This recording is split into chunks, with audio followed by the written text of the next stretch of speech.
aban bi ba ye ba betwe mu ene ye de abeyi no omo se omo bekoso abo ho bai na ade tia obesanso de aprobo na ye den atoa so ye da Ghana fo nyina se mo ndra nsay abdagie ne mbre etina TV ho ehwe ye tie Dr. Mahmoud Bawumia no mosema owo omaiwe no eda mase monso a mutu kwan efa ka eba takrade Ghana Secondary Technical School Assembly Hall tie Dr. Mahmoud Bawumia no mosema MPP for die so obo omaiwe going into 2025 to 2028 and so eda mase munya gidi ewo Dr. Mahmoud Bawumia mu yenya rehemu ewo Dr. Mahmoud Bawumia mu ye gidi ne se dia ye pese yetumi ye ema ye ho asoman anati memufuo no ye benya kendini a owotema owa badaye owa komapa odosronko oma oman we na ohwe Dr. Mahmoud Bawumia ne su ene ne ban ene senia osi ye ne noma obi enka kyerɛw se oye ne papa ne ye nyina kye se owo dosronko ema Ghana man no ne dia opeso ye nyina ne se obeye niema dachi se oba besin kwa ye de be kai ne se ampa edru me so no ne dia otumi eyeye ni wedi ne huni ne dwuma ye mu nyina one enyuma kase Ghana amano ne bibia ye enyuma bibia wa ye dwuma bia wedi ne huni Betna Bank of Ghana aye dwuma wo for so many years kodu deputy governor of the Bank of Ghana aba babeyo mampeni abedichi obeyo mampeni abedichi for the first time in the history of this country obie ni mu change say ne dwuma ye ne kon wo fa so a wo ne ho mode ne paade se wo hwe nansenye mu ama yosema ye paade a o mampeni abedichi bi enu a o sen Dr. Mahmoud Bawumia obi nka ne ho asembone on dimpeni fo atem on kasankasentwi on kasentie bia na hodo ase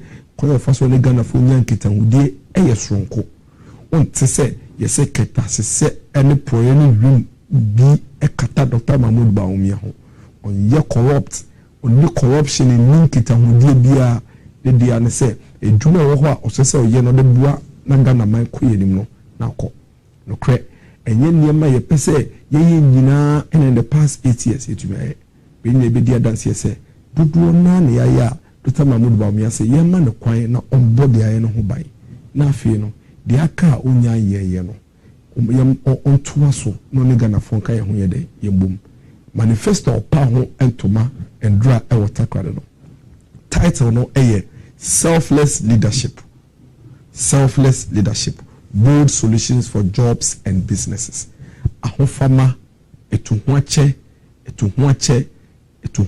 ena odeba abregana fo na ode enhyehyeye a ye de akokuduro ene beye ehyehyeye de akokuduro na akyekere ebema enyuma aba ene emfidie dwuma ne ankrankra nyuma so atumi akoye dia odbuto de sine niso nyina ne say in the next 4 years no Ghana ye shift focus no akọ enyuma ene nyuma sem ho se ne be ya Ghana ni bia benye bibia ye no odutumi de ne side akọ ne nyina be dia dance se MPP ya ba yoko we ene ama yoko a for a very long time ye ka se social safety net se niema aban tu ne de ba no bia tu ne nya ho faso o Ghana ha bebia na ema sikeni ne ohiani enyina tu be pre ade ba akoro MPP ne mbe bia tu be de ba echinje bia eni ho.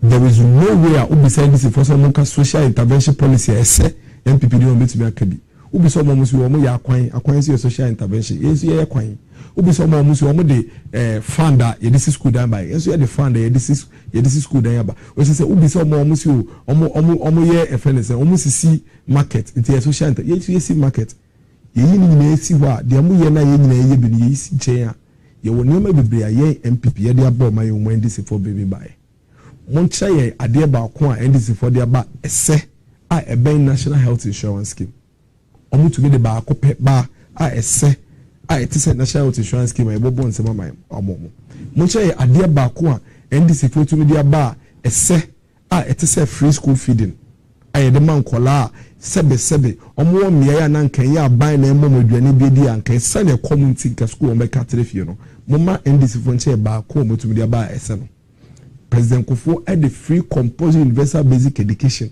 o mane be ye ade a aba betintim na we Ghana ye constitution mu. But for so many years, aban bi no to me ye ono na decapitation by ya ma basic education free prekope. Na do danko ekufado the free senior high school aba emene ohie ni ba eni sikeni ba etumi kotena presec. Ohie ni ba eni sikeni ba etumi kotena Wesley Girls. Ohie ni ba eni sikeni ba etumi kotena Infantipem. Maami a oti dwa so a oye bodwa esa ne bodwa yenti ontumi nye sikentua ne ma school fees mo munku school no ene ne ma ekɔ school. Omo ananko mo ma edu 12-13 years a omo da so nyina so mba koye maid ewo nkrofo fie nti omo de omo sori a omo dwen nipa ben na metumi akɔ no akɔkoye maid no ene omo nya etumi nya ndaso so omo so metumi akɔ school emo mo kɔ classroom nkola no mo gina ka kwan ho ekura dog chains omo ton piki omo ton strepsil niema bebre o ka kwan ho ene free SHS metumi omo nya eni so adu eni daso so omo so betumi aye de omo so e dia ma omo nyina aye den akɔ school. NDC fonche ade baako a omo tumi de aba oman we mu a esenia ma meboboso yi ebi ni ho de mbeka so maye bia aban bia betumi a kire bi omaye ba yen niema ma boboso a ye de abayi omo ni baako mpo a betumi de a kire se ya ba ye Dr. Mahmoud Bawumia say mbrantie ne maba millions over close over 5 million young Ghanaians a ye boa mo makɔ free senior high school and technical vocational schools yi omo wie no ese ye penyuma emomo until the next 4 years ne botaye ne dae so ne niso ade hu no emu oha ntitwemu aduokoro 90% of ne vision no for the next 4 years no eye se ye de bie enwuma mu atre na ma mrantie ne maba ne Ghana fo penyuma na etumenye biaye eno ene manifesto Dr. Mahmoud Bawumia epa hontoma na ne kase mu no ntotoye ode ato fam yehye ode ato ho no nyina no emu dodo na no ekoma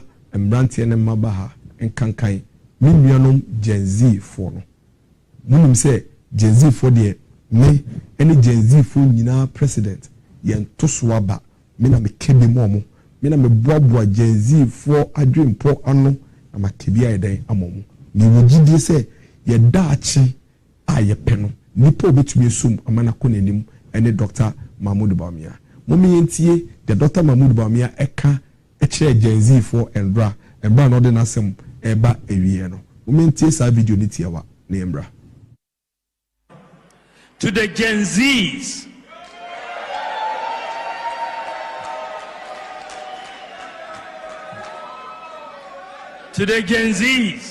I am well plugged into the new world you belong, and I know the keys to press to unlock your potentials within. I am your plug to your dreams of a prosperous Ghana. I am your plug to creating opportunities and decent paying jobs.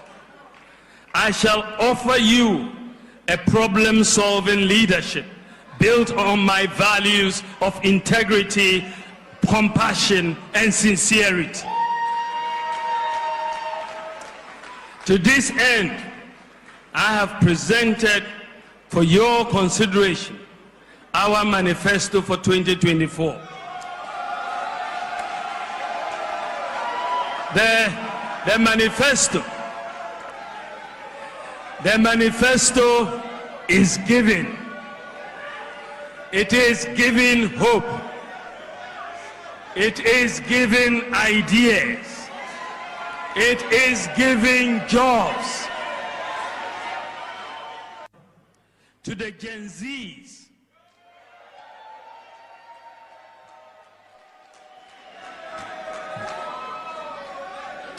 Zs, I am well plugged into the new world you belong, and I know the keys to press to unlock your potentials within.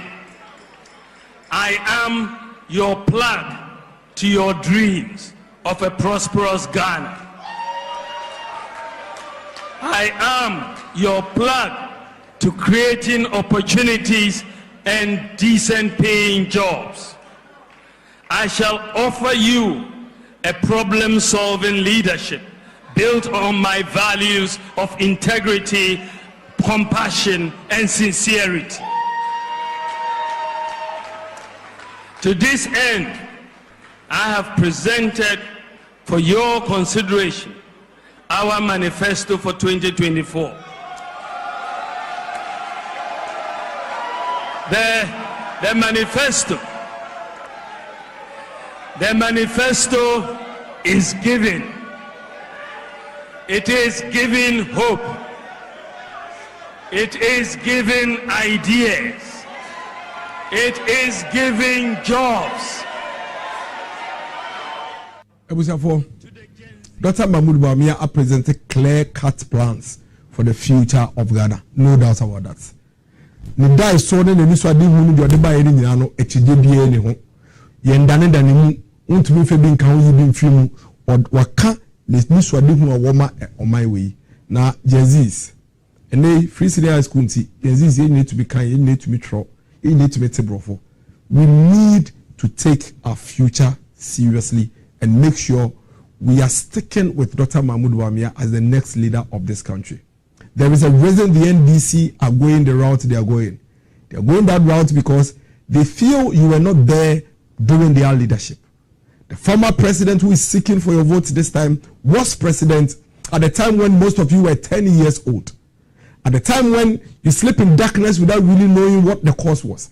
The truth of the matter is that it was as a result of the former president's inability to raise the needed funds to simply buy fuel to power generators he had borrowed on credit. Some of them generating power we do not need.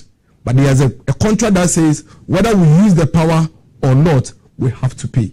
And so the power is generated, bent, and then we use your taxpayers' money to pay for it. The truth of the matter is that under the presidency of the former president, a lot of your senior brothers who are unemployed and were looking for jobs, he told them to go and cut grass and organize stones and rocks from the bush and put by the roadside and sell. He told the medical doctors who were simply asking for better conditions of service that he is seeing so much strike that he is no longer bothered by labor unrest. He is almost like a dead goat who is not perturbed by sharp knives. That is what the former president told our medical doctors. He withdrew allowances of nurses and teachers who were in colleges and denied the poor children who wanted to be part of formal education the opportunity to be part. Over 100,000 of Ghanaian children whose parents could not afford to pay for their fees under his presidency so they could go to secondary school were denied the opportunity to go to secondary school. But in his mind, you've forgotten.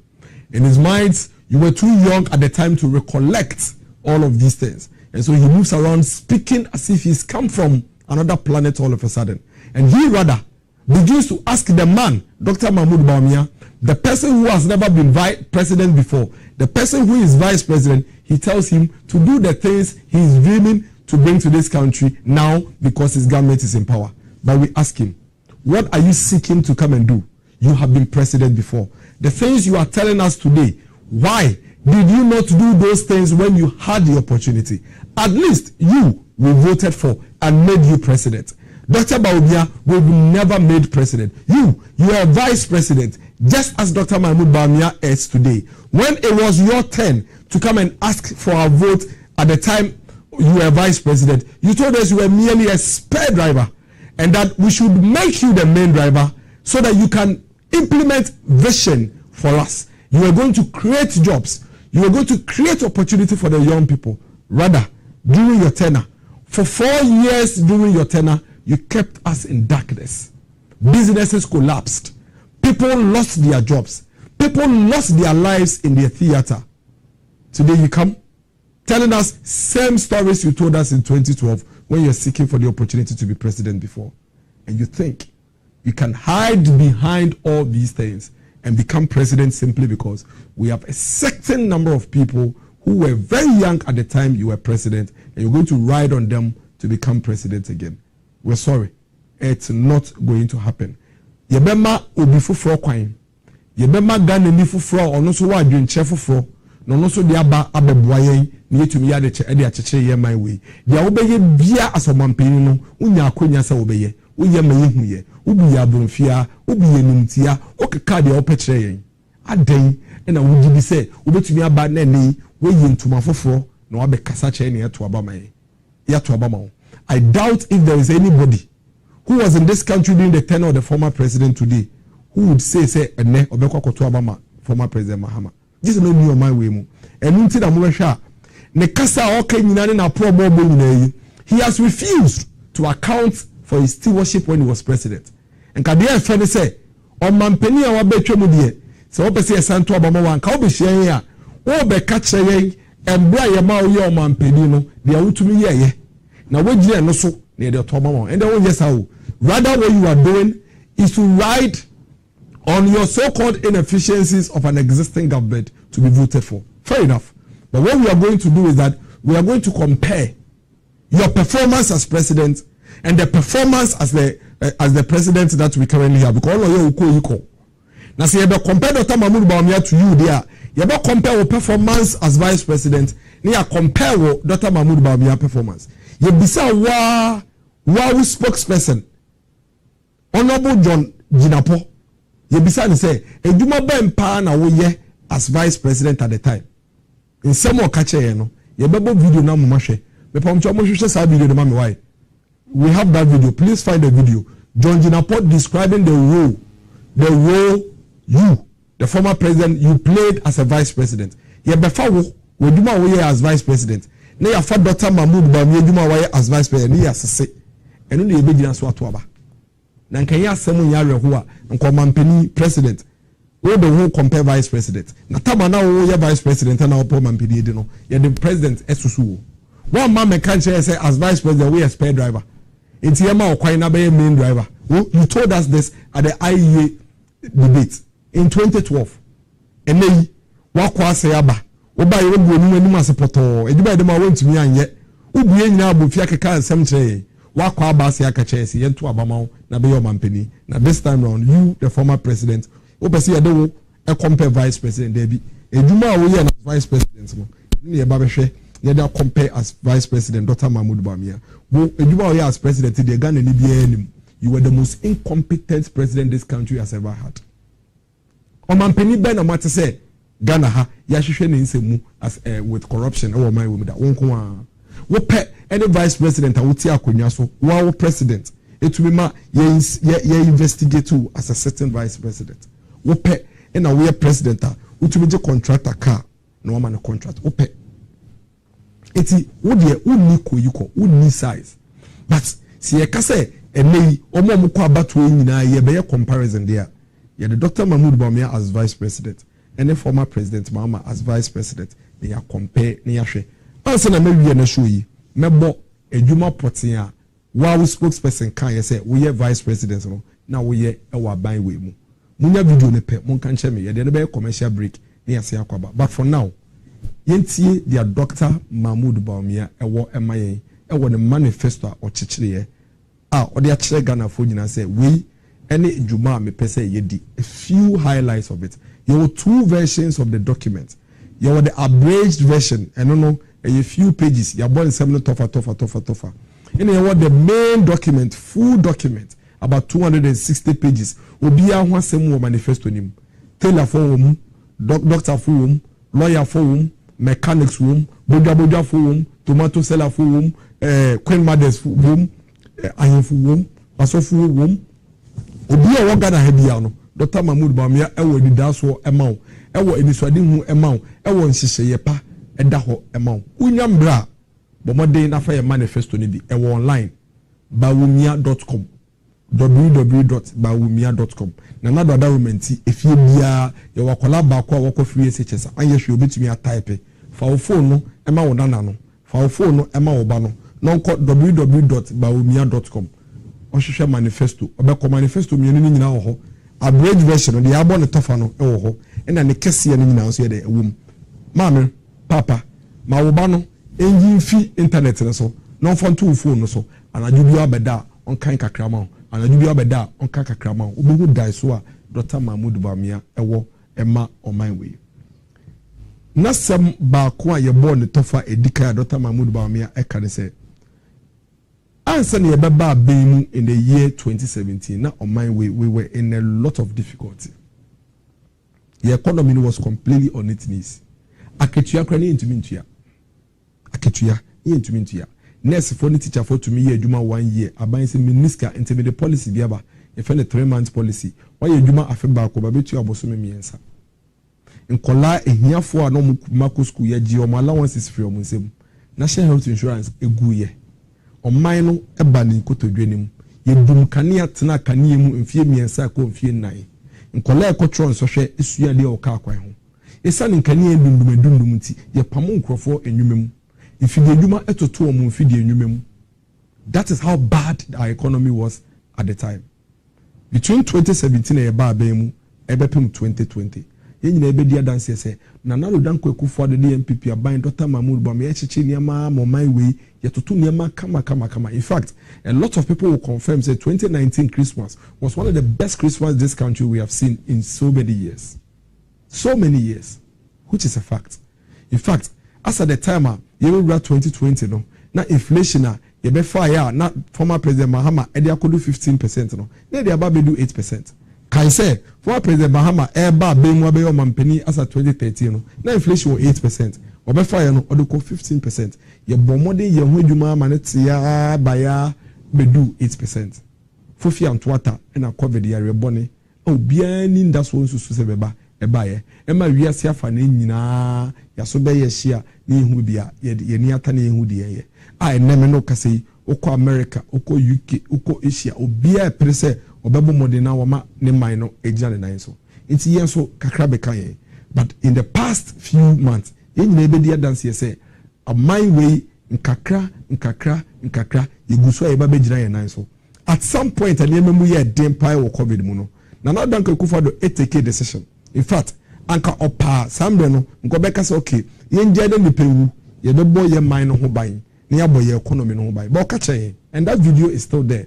O say e kwan ye befa so a say economy ni say ye betumi esiesie na man abjare na so de ye betumi yenim se na ebesi aye no na mum si ye hwe nipa ba kumpa abeye tinse nipa no ye betumi afa na free owo mu abankwam nti we take a decision as a mampani say obebo ye nkwa ho ban ye wia se ne tie bia se ne si atete apanse bia no ye na ebeka ye ho abom ye akekere ye economy ne ebiem enu nti enenei etumi ka se inflation ekoya kodu be 54%. Nyame adom ene atia ba be do 20%. What it means is that nana do asem o kan no krebi wom because inflation ekodu 54% atia ba be do 20%.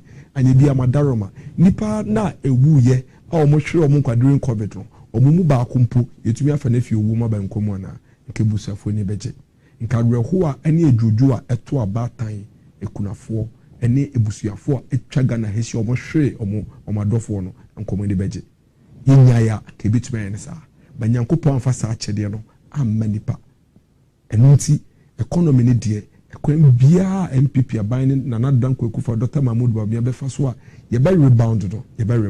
And the fact is that as we speak the economy na essay yet tete pansam ye no eguso a ACC akwan so ene ukodwa so a enuane bo ba na eba fam na chese essay kra obetumi sisi no the nipa no hwe ne nkwane de ebe ye den se obetumi asan fa na fi owuma ye den abankwam. Dr. Mahmoud Bawumia say in the next 4 years no the economy na e ho torchema and do nankasa gitumu e kan ye say ai etitum niema mo ye din asetre mo ye din niema bo ye din enso nkakra oguso a opia niema besisi into the next 4 years no obeye niema ntentem so ne ya di niema toto akwemu na oman no sikasem na se ejare dan so ntempre kopɛ ade ba ko a obedu huduma pa ne se ye behwe kwan be fa so a ye sikasem ntoto ye no enko bu fa so enti dia wunya no eno na wudi ema ne mbro so nti onembra ebi beba ne ye make sure say ye be hihye ekuo ba tan bi a o say ye be frɛ no Independent Fiscal Responsibility Council ne ya sen asesa embra na ekyɛ ye kwan ye fa so ye ntoto ye sikasem ne de ebedi ne yende no yetumi adan na se de be ya afi bia no ye ndi mbro dia afi etwa mu ne yetumi nya ye no so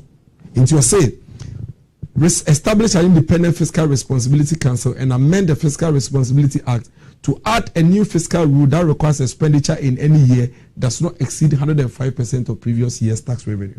Enti afie etwe mu no sika ye jeje ye no se afefefo ye ko romu a yɛde mbra eba yɛde bɛkyekyere yɛ ho sɛ na bɛyɛ yɛnkɔdi mboro dia afie etwemu no yɛnkɔdi mboro so ɔha ɛne enum ɔha ne emu kyekyemu enum 105% sɛ na bɛyɛ mbre bia no yɛgyina kwan pa so enti yɛde mbra bɛba na kyekyere yɛ ne yɛtumi ayɛ ne saa ɔsɛ ɔbɛhwɛ no one make sure sɛ yɛbɛtumi enyi yɛ sikasɛm ntoto yɛ economy nsɛm no yɛbɛtumi akɔ about 6% na sɛ ɔha nkyekyemu nsia yɛbɛtumi eguro ebubetre na emu abae na wɔde nneɛma a ɔbɛyɛ no de atoto akwa mu na sɛ nneɛma ne sie ba no wakyɛ yɛ no no ekyinye bie ne ho nkasa basabasa bie ne ho wakyerɛ sɛ ɔbɛyɛ establish minerals development bank ɛno no mɛkyekyere mu ɔde data hub bɛba mɛkyekyere mu ɔbɛbɛki sure sɛ yɛdwadie ho nsɛnsɛm no bɛkɔ so yie ɛne nneɛma bi ne nnwuma bi a ne yɛn hyɛ dan fɛ yɛn nim die kyerɛ bebree no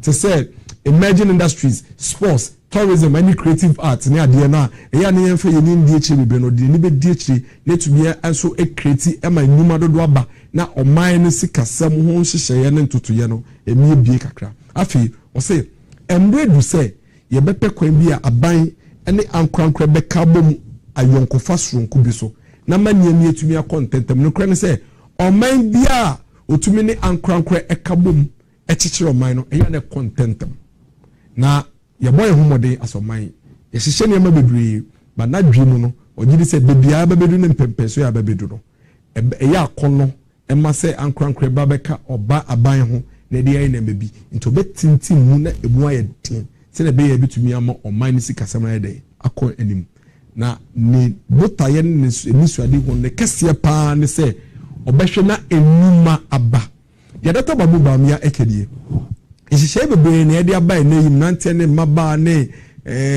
mabu aye omamusu enuma national apprenticeship program omamu ko school suya ko school omamu ko technical vocational ne ma bebre health insurance ya de kidney dialysis abeka ho ya de sickle cell abeka ho you know a lot of social intervention policies o say embrace say ye be channel ye attention ye de ye ni bibia behwe enuma ye bebie ene enuma ye betremu na emmantie dodo a wo hwa ese penuma momo ya pomo ene me no ka say aban any ankrankra ni ade akaboma ye creating over 2.3 billion jobs but nipa dodo na negusu peduma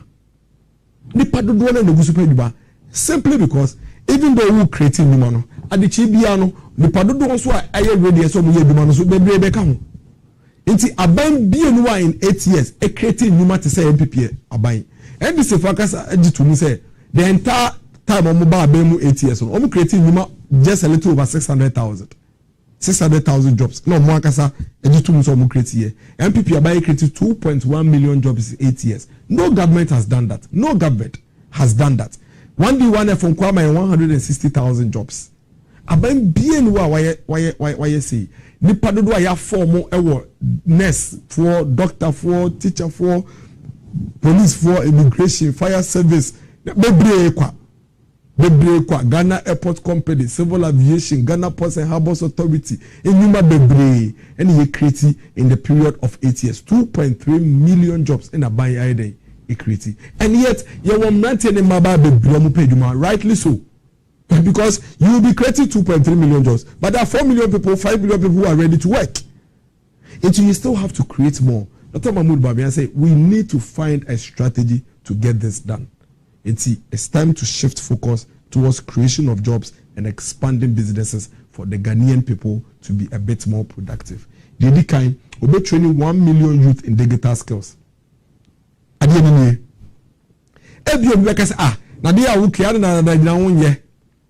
facts of the matter is that the secondary school say mom tablet this year. The fact of the matter is that the internet penetration and I'm barely about 30%. 32%. Into the internet no bow my way be break to say na yehuni. The fact of the matter is say da no na Ghana ye niam ni bebre ho a ye hyehyɛ ni ye mani sie ni ye. Nti creating digital jobs no na ye nyan tintim ye.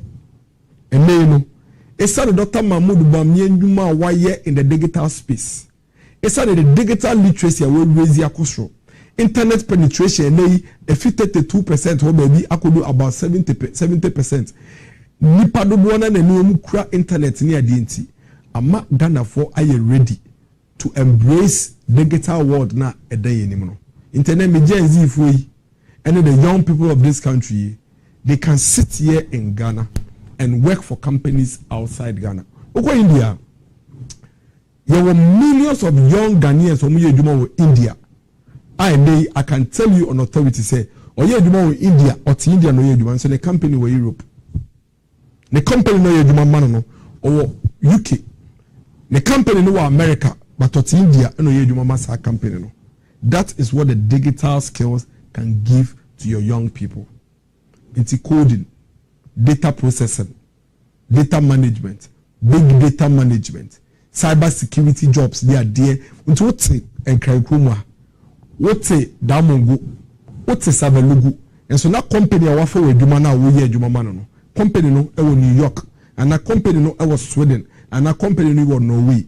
The only way I gonna form rantene maba and so be to be a casa in you may aba bebreya ekoso yourself and say ebe munya sa skills no specifically Dr. Mahmoud Bawumia say obe training 1 million of these young people in digital skills no mo so omo to menya nyume ya ewo wiase afa na obi ya eyebi de to so mienu Ghana ha for the records businesses the companies e wo Ghana ha no emu 90% SMEs as SMS here in human keten ne ehone small scale small and medium scale enterprises, small business koku many ventures akosi ansa ventures so businesses in keten no Ghana ha enyuma wo ha no emu 90% SMEs ena yes wo ye wo my we mu ye adwuma e wo my we mu no Ghana ha ye adwuma no emu 80% ye adwuma ma SME companies but we see figures ni you in we Ghana have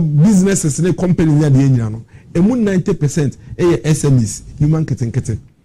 In my for Ghana Hano, or more you do my form on Dumuni Adiano, emu 80% SMEs. What it means is that see a person be numa pan and the Padudoni you might say you need SMEs in it. And Dr. Mahmoud Bawumia say he's going to introduce an SME bank. Banker omo de omo botaye no monisa de nyina ne se ye bodwa adwuma ye adwuma nketenkete Koku many ventures ese du dey ohine say you know Kofi and Sons ene ama ansa and sa enyuma obia small businesses yi wo pese cash wo adwuma ni mu a SME bank no be mauska na da tre wo adwuma ni mu wo tre wo adwuma ni mu a ebeboa no afa nipa dodo amamo ye adwuma no. That is one of the areas Dr. Mahmoud Bawumia will be creating the jobs. Of course, the minerals industry and its value chains. Dr. Mahmoud Bawumia said, Obebie Minerals Development Bank. Na Minerals Development Bank, no neduma na eba say beboa na small scale mining and emu bie. Now immediately the small scale mining sector will expand, there will be a lot more jobs coming in. Don't forget, it's already know Minerals Income Fund. And so Minerals Investment Income Fund. And so you may be in the lithium sector. You will never be a cost for bauxite. Guy deck for your mudie, iron or for gas deck for so your mudie. By the time all these mineral sector ni na be kabono na enuma ye be be free ono enye and he's going to support all these sectors for them to be able to grow quickly and recruit and hire our people. Create jobs through the National Cyber Security Workforce Development Program. Ya ka say and then enuma ekoso we yourself for dey no they are all hinge on digital space. Cyber security, data processing, coding, data transformation, software development. Those are the things that are moving the world now. And that is where Dr. Mahmoud Bawumia is looking at. Or say, Obe recruiting 1,000 special needs teachers. Oko School for the Deaf, Meme constituency. It has the constituency one of the most special needs schools. There was school for the blind. There was school for the deaf. There was secondary technical school for the deaf. Oba Miami School, Okapman School. There special needs students, visually impaired students in the tech class. Ebimu eye partial, ebimu ye complete. You know me track like me class am tena they are not ODD second or me class or visually impaired. And so they be second. It means that when you give support to our brothers and sisters with special needs, they will be able to do great things. Me class, e will come school, general at 1. With the second, me the second is the school, and there were several of them in our class. One of the best politicians I have seen in my life. Now, a friend is saying visually impaired. And we really need to support our friends and our brothers and sisters with special needs. And we will recruit a lot more teachers for the special needs school, no more training. We school for the blind, you see the children doing amazing things. They need support from government, and government can use that avenue to even create jobs for a lot more people. Or say, setting quota for recruitment of PWDs for public sector recruitment. Dr. Mahmoud Babia say, Adia Bakwa order to from NSA or not by you. And she share Bakwa then the Nisupani say, Abaye Numasam Abaye Jubabia Yefenipano. Or better than Yibia Sun Chance away dear, yet the Maya Nuanum with special needs. Nancy, how are you? Yeah, special needs for you. Since 2017, Bepemone, go to your district assembly and check. A lot of the district assembly common fund towards supporting persons with disability, no, for entrepreneurial skills. Jina fe bi eduma, Jina fe yese, Nancy ya uma no mu eduma o toll booth ya. Ye toll booth and some free o mu eduma sem ye we, or form among permanent jobs. Omu nyina nya permanent jobs at the districts across the country. Enti eyebibia edon enu so owo abadaya shronko ema ye nuanom omo special needs no, and that is why na dwen say free there kono aban edwube bia ye fe nipa bia no yenja ba ko mienu bi to ho for persons with disability no mo so yembu omo ne yemfa MP omo. Employ more lawyers for legal aid, at least 2 for each district. Me di MC pen and brother me ye MC for Ikuapem North no yenya issues ah this Akukufodua ni Akukufodua Attorney General's office no am a lawyer ba ko mienu say o meboa ye na on church ye be me enti eto de bia a lot of the districts we find ourselves in difficulties before we even get legal counsel, because then be say we hodwuma be hwe no every district must have at least one lawyer to guide the district. Moko general assembly meeting, you need to have a lawyer there. You need to have a lawyer at the assembly, embedded in the assembly. A lawyer must be at the district to provide support. Obi enya asem minim say wako magistrate court and circuit court bi o district bi mu da. I'm sure I tell you already ho. Obi their case pa ene da be dia da kanim. Onu kwa na buy only lawyer. Because on to be to lawyer ka. It assembly bar so before onim ne na kotum. Ntobi aponche yese ko 6 months. Dia de ni ye boni bia emra no de ye adwuma anka wunya lawyer anka bia wasem no enko ye 6 months e be 1 week and 1 month. It will need to provide this support at the district level. It's another way of creating jobs, and this will be done by Dr. Mahmoud Baumia. Afi tourism, creative arts, sports, jobs abroad program. Measure that to me in the next friend is saying weeks here me. Every episode be a be fast and say we mako ni ashe that to your boss and ya kan wasem ni acheche mu ye ni atiase ye ni hu ekwan a Dr. Mahmoud Baumia be fast no be. For example, sports, Dr. Mahmoud Baumia can point blank say listen, football and sports in the whole oman no akoma e se e pekwa bi e be fast e be hyemu kena and na ye Premier League say send ye tibia no aban waso bi say Premier League ne begina na ma private sector and so I attracted to it. Into we kaka I think we'll get there. Or say Premier League teams no ye be support your mo aban be support your mo and then the gaming commission kan bum na omo djuma omo ye no e fa so no mo nya ye fa bi she football mu o tro no manifesto nim enti Premier League team say unya qualify na Premier League team o bo Premier League bi nko ade a aban be to bass amount at least o players it kwan a mo ko bo match e fi e wo demu mo ni Bewu United ko bo match a o do players betrim na de o makọ aban embu akoko betumi de aba afebo so me bia no aban e be support Premier League clubs o mo 16 Premier League clubs aban be support o mo kakra na mo players yi o mo tumi de kakra mo na football na yeden aya akono ene ye Premier League players yi onya jindi kakra kwa abuchire ebi mo tumi kwa abuchire ya ko Sudan o kwa abuchire o ko Sudan adentia ko se ho kwa obenya sa support wenya kakra yeden abafie. Dr. Mahmoud Baumia believe say embrante na eye sports no ene ye sika bebre hwe Mohammed Kudus hwe Thomas Partey ball mo bo e wa abuchire memi ye wo Ghana fon kwala bebre o metimi e boss abo ni bi na o ma nya sa opportunity no ambo ye Premier League bi na Premier League no so anya akono emma nipa anhwe ama Premier League na nkwa ni mu a ebede na yetumi nya a lot more Mohamed Kudus and Thomas Partey sika omo de ball my way mu no enye bidie. And if we push a lot more young people into this space, the Premier League will become attractive. It would attract investors. It would go a bit more higher than it is now. Now, almost to be a common name, no common name, but no common name, but no common name, no more this can be so ball my name, Ebeboa or mine. Now, yeah, just any way, like I said, Dr. Mahmoud Bawumia manifesto, a heavy on jobs and opportunities for the youth. Ye creating high-tech fourth industrial revolution jobs. I don't know. And only ye nyuma ene ukwa abuchi. I know that abuchi memu obia edijujuma. Into the digital economy hub na Makawa 7 it's coming. It's going to train the young people in technology and innovation. Obe training the young people on training in technical and vocational skills. Or say obe training in kola in soft skills. Any creative thinking, any mindset.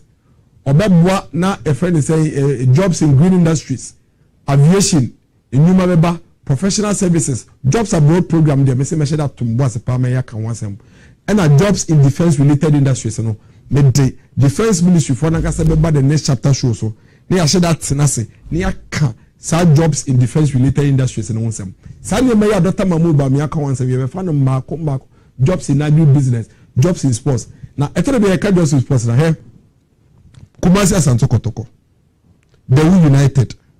Now, see your football team benkwa na say, omo sika sem ko former players equal to today. RTU, Real Tamale United, omo Premier League.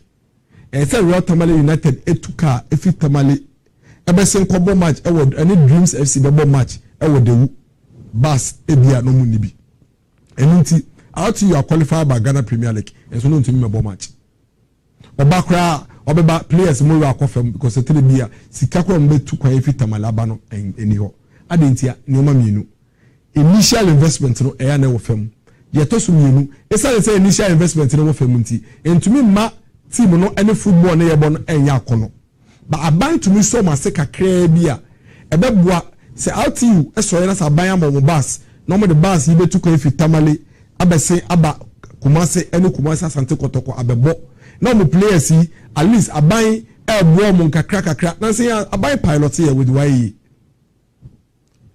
o de je kakra 500 cedis 300 cedis 800 cedis na for 20 our players yi it is a team no struggle kra na aban ebo players ren kakra 16 teams obi ya kra players 30 kra o ka bomu saying about 500 or so o multiply by ebia 1,000 cities are saying now open there Ghana for almost so yen no betumi aboada on my na dey akonenim even though players no your friend is saying players for private and friend is teams no it is the league of the nation eventually no say players it mbobo no mkobo ni do baby a ye to omo anfa so boss na say abenti your bobo Manchester United mo mbo be honorable Haruna Idusu Timi. Oh, this is a haku. It's a haku. Millions of pounds. And they ababedi honorable Haruna Idusu in the football team kutukum. Sasikano. Ebema otumi dia share team num na mani team no etumi gina. Inti imagine say ya boa Premier League teams yi. No mu in a particular season aban the sika shem abaya boa asa first pitches yi. I'm a football pitches here, Jan and I, Sonia, dear. You better once you do a better once. That is a kind of thinking of Dr. Mahmoud Bawumia a day ever in job creation for that. Secondly, Dr. Mahmoud Bawumia a day to na koma so say a queen bia ye be faswa ye be boa businesses. Na sa businesses yi etumi ebie omo nyumum omo bie omo nyumum Oma fagana for the no obeye. Eninti abai ebe cut 3% of GDP if your expenditure near directed ama private sector. 3% of your GDP no 30 billion. What you saying can you 3% of your GDP no 30 billion. 30 billion and abai say ye dey private sector form inye adwuma na yemfa ntre ye nyumamu nema embo no muntu mfa nipa. And what Dr. Mahmoud Bawumia has always been saying is say adensi ena ye higher home in terms of public sector infrastructure and even services delivery abebia no aban pesikeni nyina na by the bibia at a time when we can get private sector to come and support. You better remember private sector be ye wo kwan na da ukrumu no na wotoni the ateneka. Dr. Mahmoud Bawumia say dormitory blocks no, hostels no, classroom blocks no, aban ABC dormitory block aba me find say presec ebe cost 4 million Ghana cedis. Aban any 4 million Ghana cedis at once. Bawama contract. Ye eduma na edu baby. Contract raise certificate. Esa aban tuaneka. Aban diska it's a project naka. Project anka say 1 year and 6 months no. 4 years ni enwie. 5 years ni enwie. Etoro bia 8 years. Project year present ko for ba 2008. And this for better so 8 years. So ntumi enwie. Na na ekufo ada fe no we obi bia no.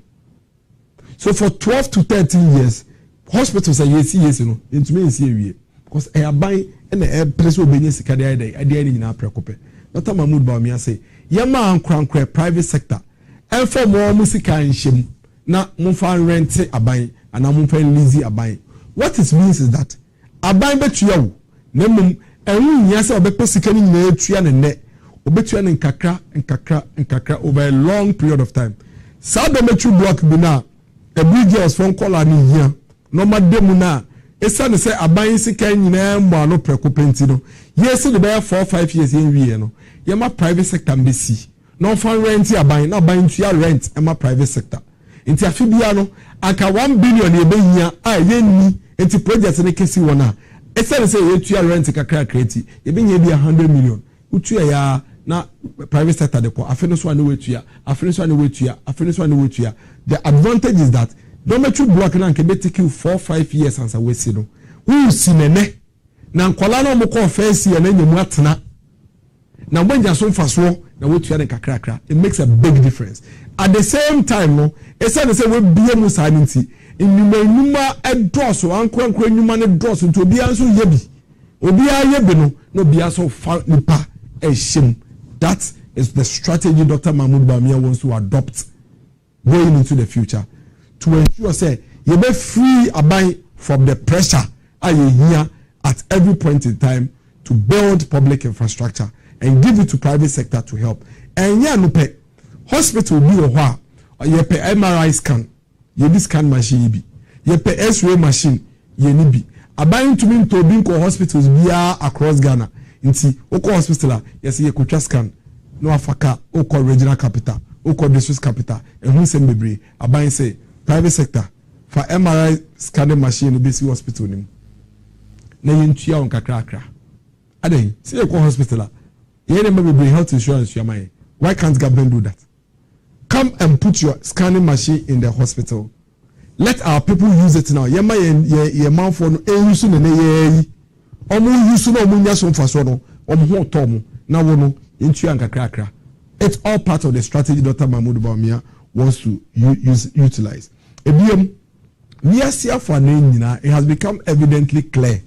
Say amaya omutumede omu egudie eta omu man sikechi no omu man ni sika na ho de no ekoso ekope ntuko UK ade ba kwa ma UK British pound akoso bibia na ho de wo so dey say British pound no omu back no heavily with gold ade na ye to gold no yentumi ye enei ya build gold reserve na manakosua me yegusu akoyenim.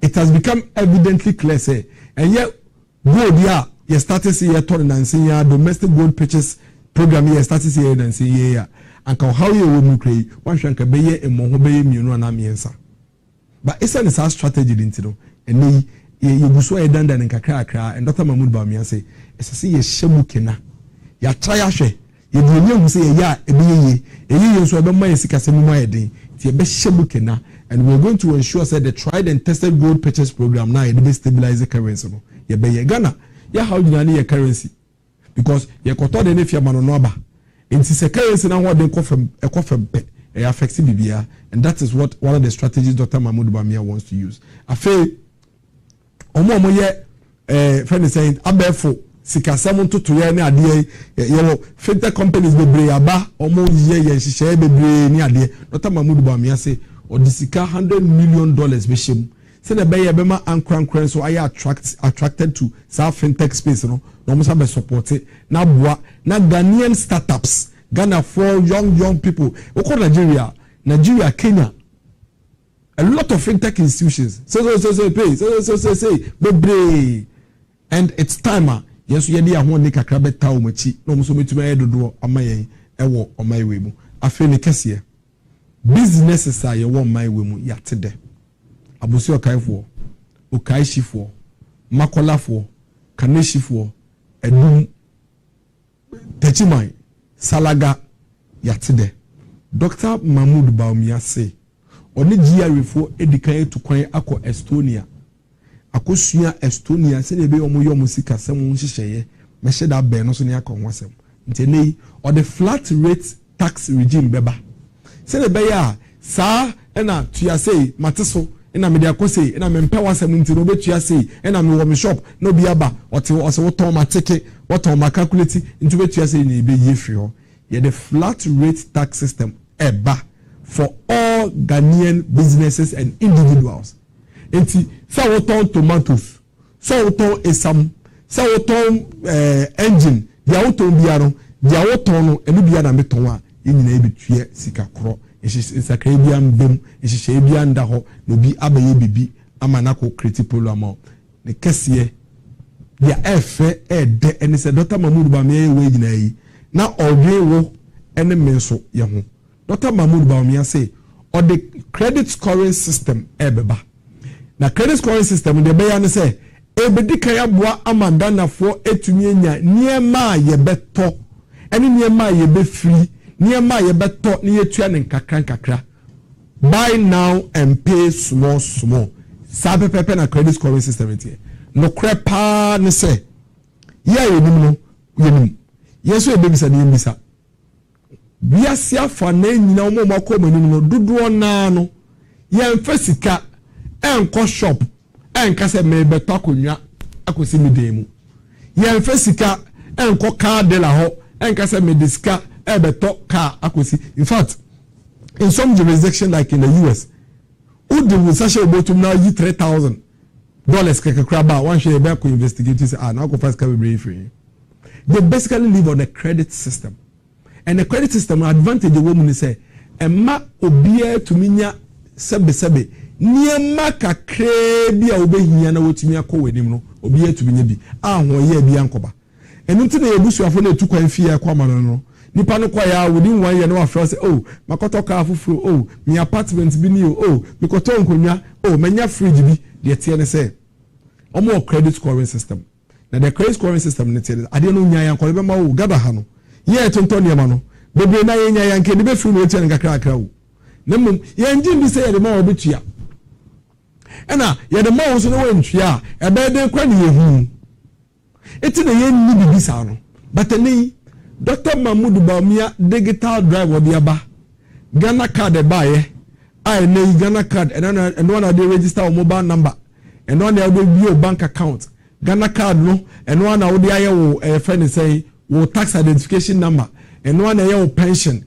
any ade nyinanti ama omo disika se mu dwa credit facilitators businessmen no akoma tom yim kakra se media de ma miracles na se miracles me hwehwe na me hu no kra me wakwan me fa so metumi atwesi miracles me hu no enti the Dr. Mahmoud Bawumia de ba ne se ye benya a more comprehensive credit scoring system a ukoji besia wa ha uto ade we e wa ha uto we wa ha uto we wa ha o de momo tobi o de bank tobi o ye se tobi o ye te controller de ade nyina beka bom na che oh miracles no out of score of 1,000 no nisika sem hunsem anase obobesia utua the credit worthiness no 800 and 900 it is a wo ko bi ho na wakoto akonya se akonya we pese me turn on creditor or ko hwe wo credit score na hwe se uyo bi a se ye de ma wo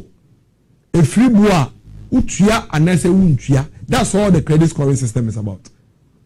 Utua anase untua. So we be a utia, yes, a J, the train and kakra because one of the more utia. That is what is there. I didn't see. And the people saw Takunya. Just why you have been in Mojania 2 years. And so I say this cat Takunya. I didn't see. And the people saw your fridge. And when you do, not the Musu. Just we say this car 2 years until they are your fridge. And Musu. Now this is what happens. It's time to say the cash and carry Ghana Henty. A brand here now, Baba no ko hide ya. O Roma and a bag of quality remove. Onyakunya. Only fridge, only TV, only mpa. So better sign your way. That's how can you be a bear 30,000.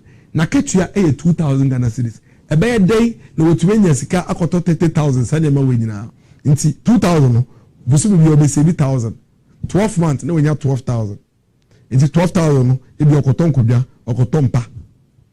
No one said, Besavia, auntie, I feel that Mpaso etiako your bonity in the fridge.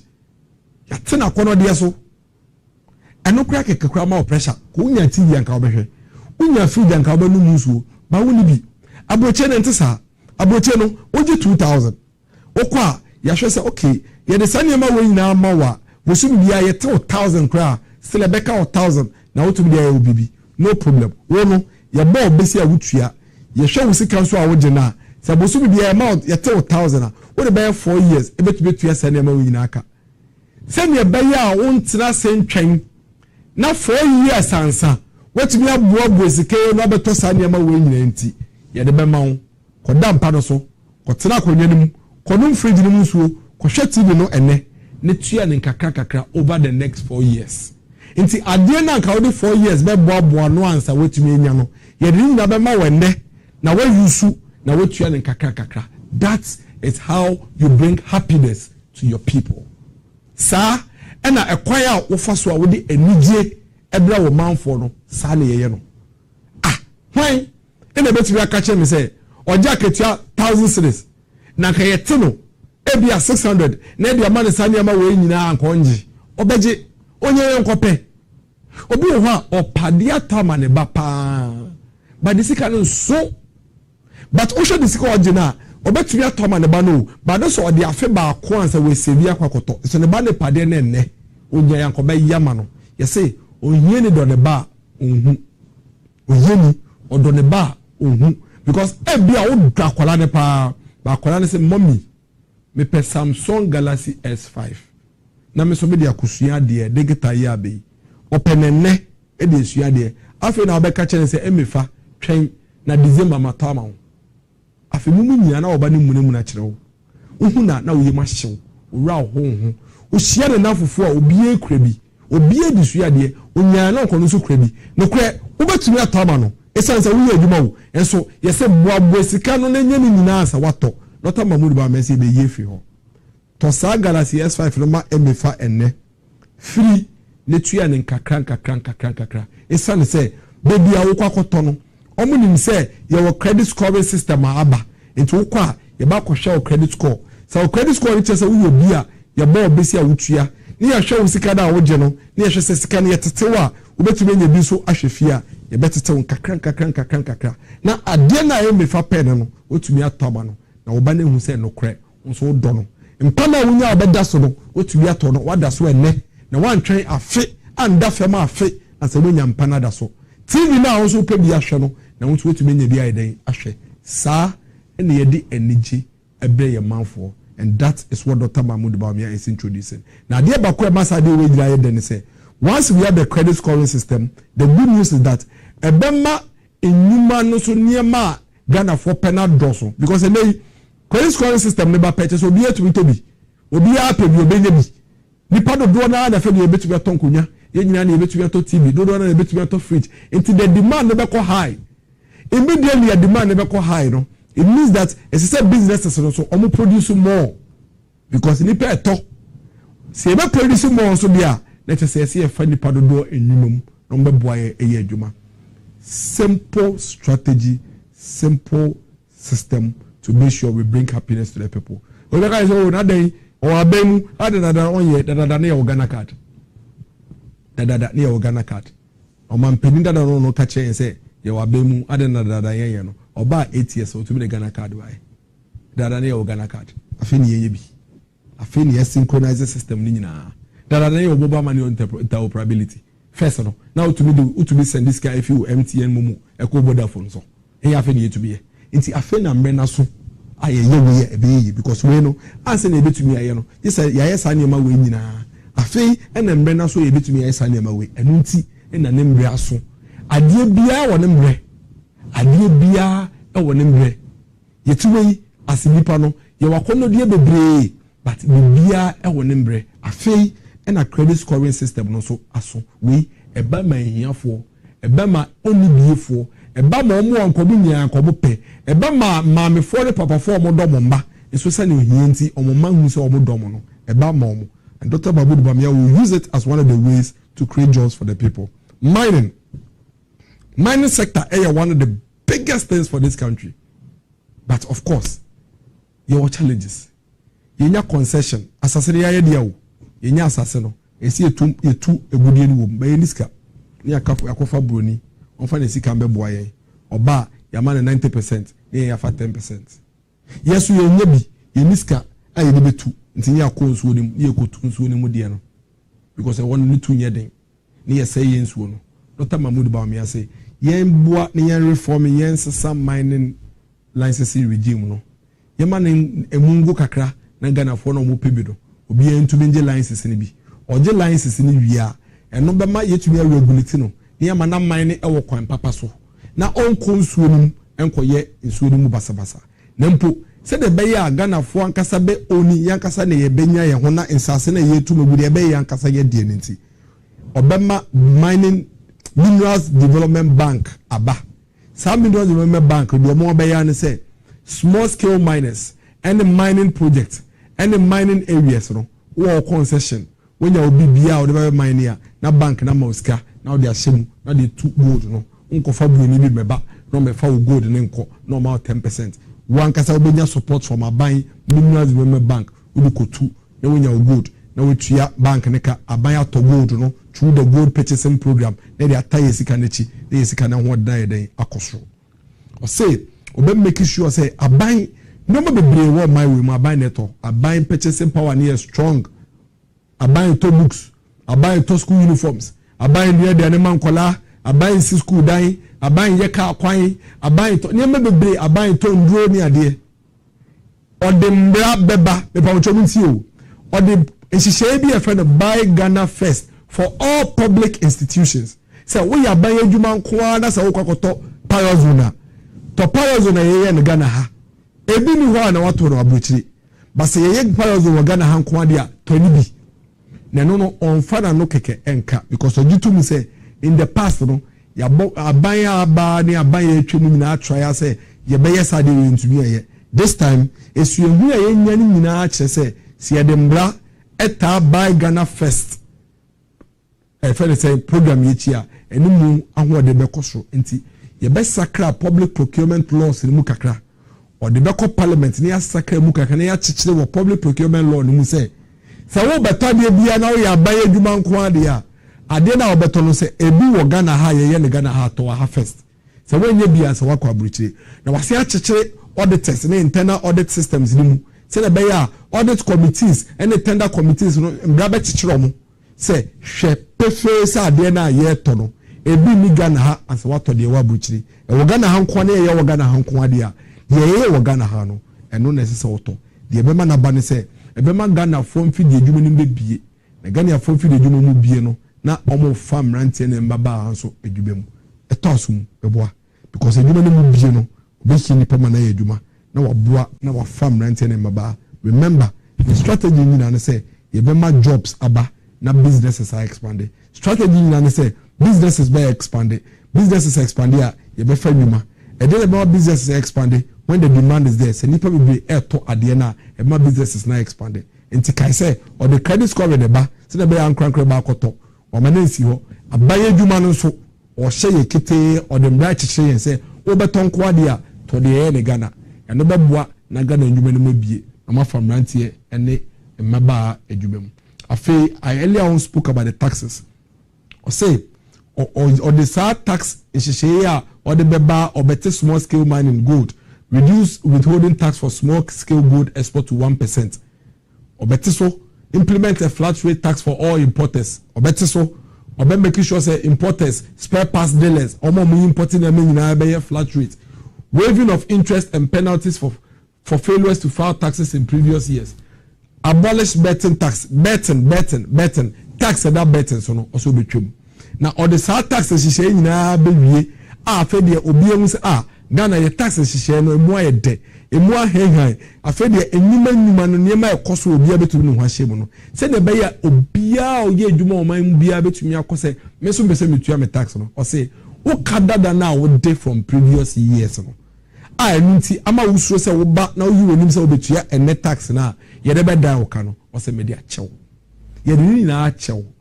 Ya pepa afedi ebra be joy na won so de kakra obetumi contribute ene no. Contribute esane say ya ma tax nsem no aye convenient amount, and that is what Dr. Mahmoud Bawumia has for the business people. Also be making sure say ye duties say you tua e wo tema port no, ye be making sure ye duties no either say ebeba fam kra na say anya hwe krampo no enye ene port a ebe ye Togo ni ade no omo duties na be pe na me ti say bi say ina Togo ye duty free na me say this is for day and this is for say Togo ye duty free nti an ka say Togo ye duty there's a Togo no what do you say yeah say okra adefi abroche ba Togo porter no one anti me say NDC deputy spokesperson for former president actually say yankan because papa penny power Dr. B Park actually say Togo ye duty free to omo nyina agedi Togo duty free or say obe making sure say wo share adwuma ase foforo na wo ye adwuma bia startup adwuma ketekete a wa share at least for the first 3 years in there or the taxes no ebe chew na wo make sure your tax and seven you be digitize no so say na be ya nipa nsem na ye ndia no na meji say te so ma me na be free no bi ensisi digital computerized answer na be kra wade na fi abochi aba no wunim say air condition ya me de be 1.5 horsepower and me the bar met your tax 1 cedi and ya fe na obi ba be ka say 2 cedi 3 cedi o say me panic o say na menje enem cedi that they know ye free ho say na be ya businesses no e betumi di sa sika na eneyi enne na nchenchen na betumi di a show mu nyumenim no mu di bio mu nyumenim the sense support duties nso aba fam kakra nti no e be ma niam abo no so ayeden aba fam spare parts duties e be ko fam o di kaka and no doubt about that e ko fam no na eboa ama friend saying spare parts ebo no so ayeden e ko fam ya can digital economy no nsem bebre training of 1 million young people, establishing a national robotics engineering lab, providing venture funding and grants to support tech projects, increasing internet penetration to over 90%. And then, yaba benu 2017, na internet, it is a Ghana hano, a 32% coverage. And then you move from 32% to 70%. That's amazing. Dr. Mahmoud Bawumia say, you see a move from 70%, you had 90%. And that is the future. That is the focus. That is where Dr. Mahmoud Bawumia is looking at. Also, countries are here, our African Union, you been come say, you been mobile money interoperability across regions. In Ghana, now what's this guy will be on Nigeria through mobile money. I know. Also to Nigeria, no one send this car to Ghana through mobile money. Stress you know. To say I will send this kefi MTN, Echo Vodafone, Echo Airtel, Echo Telecel, no Sape Pepe na to Ghana. No one send this car to be Mumu or Nigeria. That is what Dr. Mahmoud Bawumia is pushing. I feel also 11 no. Nembre aso say ye be ye free ho. Dimedia elevi be di ye no. E die wie. And Dr. Mahmoud Bawumia say it's say open your mind towards the digital space. You making sure so be embracing the digital agency. On June this say twaswa na yeji A11. Enti A11 no obetwum the way ye free ho. Sine be ya omo ye e-commerce, omo ye e-business. Ene nipa bebre na na TikTok, Facebook, Instagram, Snapchat, Twitter, obududwa. They encourage a lot more people. They want a lot of young girls, a lot of young girls, young guys are only business, only shop, only dine, but a lot of good business within the digital space. 11 no, Dr. Mahmoud Bawumia say, you be 11 no, if you ho. Dr. Mahmoud Bawumia say, also kwaya or gidi say embrace see ebehwe na ye make sure say ye betete niam so na or minor cost of living no akofem kakra enti ye behwe na of course waka spare parts prices no unim say ade ba ko e ba Ghana ha niam boye den ene driver for transportation fare enya ye ya almost spare parts boy den enti yato lorry fare yato lorry fare mu aye beto niam so no yato lorry fare mu na ye beto niam so no enti Dr. Mahmood Bawumia say spare parts no ye the flat rate policy de beba for all importers including the spare parts dealers use it so ebeba fam what it means is that niam na or the bow my we ma beton na car for attorney church of what spare parts and so be confirm kakra and no be boa na cost of transportation also akofem kakra na atumi ama Ghana for ho ehye nyom kakra so or the awode strong kopa na eba be she ye agriculture and say we say be ya food prices be confirm na say ya me call market say me call tomatoes I think about 6 months ago me call your tomatoes biensa yes 40 cedis say hey biensa ho yes for say hey ene uko na sa uko tomatoes a bucket ma yes 10 cedis ene bucket ma adoso market me club adoso market me be ye me to bucket ma white paint no ma is 20 cedis. What it means is that you was season be ade ne boy din ne you was season be ane koyesro ne bo ekosro Dr. Mahmood Bawumia say e pekwan be e be stabilize no e wo bra ne bo e fo no ntene ya o to tomatoes bebre ye de ma 30 cedis e say gina wa ene ya o to tomatoes bebre ma 20 cedis e say gina wa enti obe hwese ye be ma development bank Ghana etumi apekwan be e be fo so a ye betumi aboa ekua adwuma no ne yetumi apesika ma omo ye large scale farming no mutumi dey farming na trem na ko ne nimye at the same time no ya tete spare parts so at the same time so no or the electronic vehicles aba at the same time so no or the gold for oil aba enti sanema we nyina obia be ye ne part enti spare parts bo akofam gold for oil also keep full no at a price emma your friend is saying mama say bia so bo no affecting ye bebre na EV electric vehicles no so e say home maintenance wo fam no so use fuel nti e be more public transportation so akofam kakra nti ye buanku afo na omunu aba no ekọ enim no na ye hwe transportation aspect no so say be amadina for man country say ye kofa fiefuo na ba ye na transport boy din nti ye de sa transport boy na ye de aka ho how de beba amani hu de beba ne mum saban no wabadaya a odwe omanfo ho a embebia ope insakraye ope ekwan obefa so obehihye niema obetoto ne niema no aboaye amayakoye nim and that's what Dr. Mahmood Bawumia is doing. Stabilize the spare parts spare parts prices through the flat rate policy, introduce electronic vehicles, continue with the gold for oil program to stabilize the prices of fuel and ensure say a be affected public transportation. At the same time, incentivize agriculture, support agriculture, and make sure say production also air control. In keeping the cost of food prices. FM Kakra. I feel or see a pekwe be able make sure say housing, social housing beba on my way, including homeless. And I question New Town. Mene okasi and me question New Town. Obi aboa no ho e de share robe mu or do bi store no. Kosha bubu shi jaso obi shobi kiosk ase.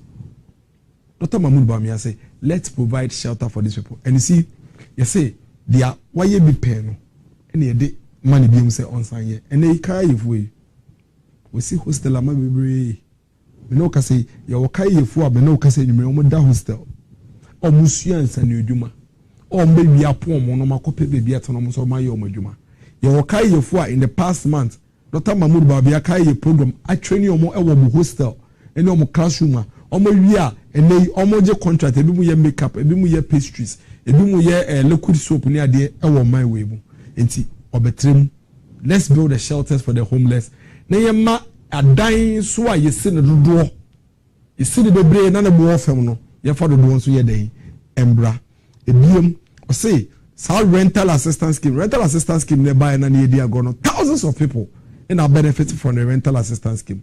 I know these people go to the rental assistance scheme support, get the money, rent a small space, be no matter him. And he's going to expand the rental assistance scheme for the young person. Young person now, of course, free senior high school or will school. And when you university, a student loan trust fund, a support to our local school, maybe the student loan eco school. But the Senate loan eco school. Hey, mammy, Kakro be no de mammy. Kakra, many was Senate and the account, kakra, the beauty mammy if you be kibi and friend himself. Inti loan a bar, no magic, no send the kakra so I can home, Miss no the milk school, and I'm a agency for presidency. I didn't hear more can also.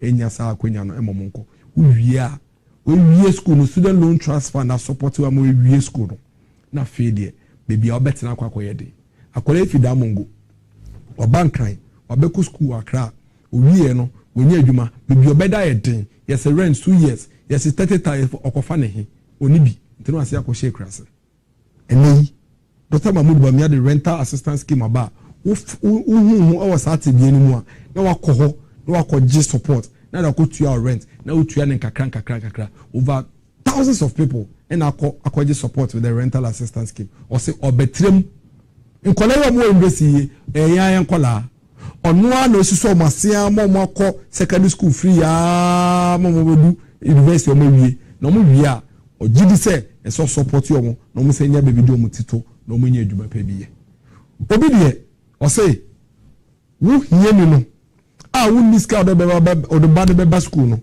on tumi mboa wo ba no oni mboa bi o de ma wo ba na ma na ko secondary school na mom sa wo ba no mia nani na wie secondary school no be bi university dia o ba first year na level 100 no ne university for example academic facility user fee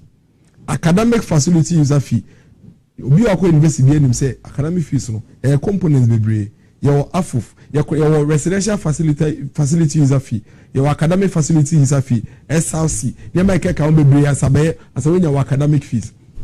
So academic facilities user fee, no, and do 30% of our academic fees in Accra. Or say Oba and no, Metriamount. Now Metriamount no crampono, me the student loan trust fund, the loan. Now loan a free. Loan a free. Loan a free. Loan a free. But this is a man who never did any work as vice president. And when he became president, like I said, why should they ensure here? Women call commercial break, but then can be a wrap up.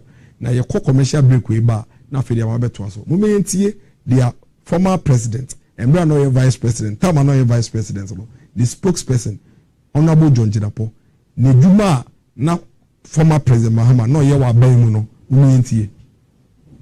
President is allowing the media aspect and social interaction for the vice president, whilst he concentrate on the real core issue of governance and economic issues. So you don't normally see the president attending these social functions. And I think it's good. The president is concentrating more on the actual hardcore facts. Let me deal with the economy. Let me fix with the economy. Let me deal with the real issue. Invitations and other things, let me get my vice president to do that. The president is allowing the media aspect and social interaction for the vice president, whilst he concentrate on the real core issue of governance and economic issues. So you don't normally see the president attending these social functions. And I think it's good. The president is concentrating more on the actual hardcore facts. Let me deal with the economy. Let me fix with the economy. Let me deal with the real issue. Invitations and other things, let me get my vice president to do that. The president is allowing the media aspect and social interaction for the vice president, whilst he concentrate on the real core issue of governance and economic issues. So you don't normally see the president attending these social functions. And I think it's good. The president is concentrating more on the actual hardcore facts. Let me deal with the economy. Let me fix with the economy. Let me deal with the real issue. Invitations and other things, let me get my vice president to do that. The president is allowing the media aspect and social interaction for the vice president, whilst he concentrate on the real core issue of governance and economic issues. So you don't normally see the president attending these social functions. And I think it's good. The president is concentrating more on the actual hard attending this. Miracles that make up. Omampeni nankasa embra no ye vice president no video we a video ana honorable John Jinapo or ye spokesperson to the vice president at the time ono ankasa na any central for ekasa on business say and you be our boss vice president abai we no juma ben pa no ye and there was a reason why on business assembly at that time because no mu dia vice president Mahama no ye on be ehu so say na juma po ye wa abai we me dey or say Omampeni former president Mills Yamefa Recreancy essay on no president in there he will concentrate on the core government business. It is abai juma kasa wo no be ye no economic issues serious government business no on no president be hwe na social functions no invitations here invitations there media no ni ade no or no vice president na handle no so that was what the vice president was doing. I didn't say it. This is spokesperson. The spokesperson is saying that but almost somebody the man be some why or say embra na vice president muntie we be embra for the vice president is allowing the media aspect and the social interaction for the vice president whilst he concentrate on the real core issue of governance and economic issues. So you don't normally see the president attending these social functions. And I think it's good. The president is concentrating more on the actual hardcore facts. Let me deal with the economy. Let me fix with the economy. Let me deal with the real issue. Invitations and other things, let me get my vice president to do that. The president is allowing the media. It's allowing the vice president to concentrate on social interactions and the media. Whilst he, the president, concentrated on the core government business, the economics, and all of that. This is the vice president, Mahama. And so we are not surprised that he failed abysmally as a president. Because as a vice president, he learned nothing. He did nothing. It is for the record. NDC from Juma, vice president Mahama, at the time. I would never compare Dr. Mahmoud Bami Juma. I didn't know your vice president. One concurrent chair, Professor Mel say, be a vice president, so me say me yen yama, me kase me yen and Ono, some other vice president, the spokesperson say, Omampeni Mills catch and say, on concentrating on social issues. Invitations, on call speech and prize giving day, training college for a year, our day, and a graduation near the no could be a year say near there. Now Omampeni Mills on concentrating on the serious core business. You serious government business, the core government business, economy near there. No, Professor Donko did this over to a man confirm. It's we are Mampenia Benechina, the away and so social invitations, our day, graduation, and naming ceremonies near there. A better normal over your Mampenia, what to make you, Papa. Dr. Mahmoud Bamian Sema Okano, and they say, Your Dache a home a hiano. Or Jidise or she shared do na or Eda Homai, and they are to your bossy, a church and Simua Yakabe 80 bipe. I come back, highlights, key highlights, I can't eat. Yami aduma ya wada ebesa so aba beto 8 na aka no so na efi na watch we ekwa kopim abato mbre no embe bia edin penifo ba ku mienu ba betena ha ne no mwatwetwe MPP manifesto na Dr. Mahmoud Bawumia ede atodwa no ye bedi ho nkomo no mato mo boase no ma cheche nsemu no ma biebie nsemu ama yehu senia etete MPP die ye gidi se every Ghanaian must have the opportunity to vote on issues. No insult, no personal attacks, no violence, no threats, purely issues, competing ideas. Why? And then the news wadi hono edi ekwenim ebo no yonko de so eno ini ebegina so atoaba okotoaba bisa ho say between former president Mahama and the Dr. Mahmoud Bawumia vice president why and awugidi say obetumi enya gidie wonimu se dia oka no ebetumi aboa odache baako enya yo mampeni da Dr. Mahmoud Bawumia baako ababe yo mampeni abedi chire wasai ababe yo mampeni oyo mampeni abedi chire no ne dia no ya ne se okọ awade ekọ naming ceremony ekọ wedding ekọ graduation o mampeni abedi chire Dr. Mahmoud Bawumia atro ahyehye niam mako over 40 a ono aso mampeni abedi chire utumi aboa ede aba abebo man we dodo na ene nyina yenim ene se pese yes simpedifo bi ni we a de omu nyina ye bi pen eno mampeni abedi chire baako kwa awade ene graduation baako ede zip line drone services aba on my way mu baako ede mobile money interoperability aba on my way mu baako the Ghana card a comprehensive interactive across database about my way mu baako the e-health about my way mu baako the so many progress and about my way mu baako kwa awade baako graduation baako kwa naming ceremony omumu hwan na wogidi se wode wo re na woda chehye ni mu a obetumi ayama wo ya fa ya wada ye besa so abaye fa na akaro na fe yewi a ebre bia episode bia do ya to ye boase ya cheche mbako mako ye mo bia kwan na onfa attendie kasentwi ni kasa basa embe twenyen emfi off grade MPP de bia wutie be NDC ni hye webufu a ignore him ko Ghana ni no to aba no ho na ko ka Dr. Mahmoud Bawumia nsempa no enche no ene ubi so mo ncheche omo policies omo de bemu no mu di watam omo de policy ba ko ba omo se level 100 foi within 24 hours omo ni cheche mu ennan na eba eso the youth organizer say universities nko polytechnics nka ho communications officers say polytechnics eka ho policy director eso say ade no kra loan omampeni na kasa so kra say ade no loan ade chinya omampeni na kasa so asasa na no o say ade no kra loan biem afebe free ye ba ko jo get fund ade chinya youth organizer say ade no jo get fund ye ba do student loan trust fund ade chinya policy director say ade no student loan trust fund ye bibi basa sa no mo de prodon ba ye 24-hour economy obi say wachi obi say lions obi say tigers obi say techimai organizers in some bebre ye clear succinct unambiguous without confusion specific policies your policy for the mason policy for the carpenter policy for the mechanic policy for the lawyer the teacher the civil servant the local government service worker the doctor the nurse the midwife obi abetima dwubiaro ofa Dr. Mahmoud Bawumia manifesto da obi hu Mr.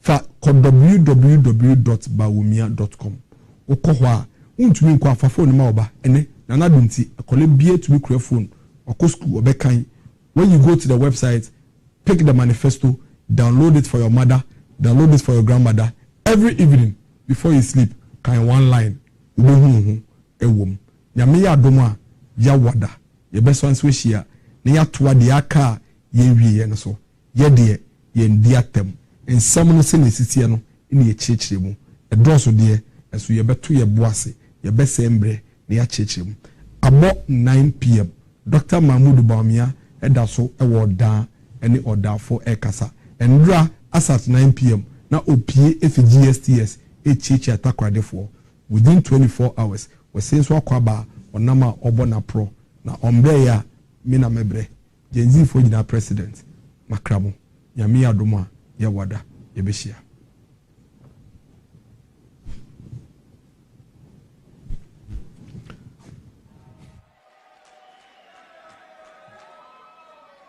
To the Gen Zs, I am well plugged into the new world you belong, and I know the keys to press to unlock your potentials within.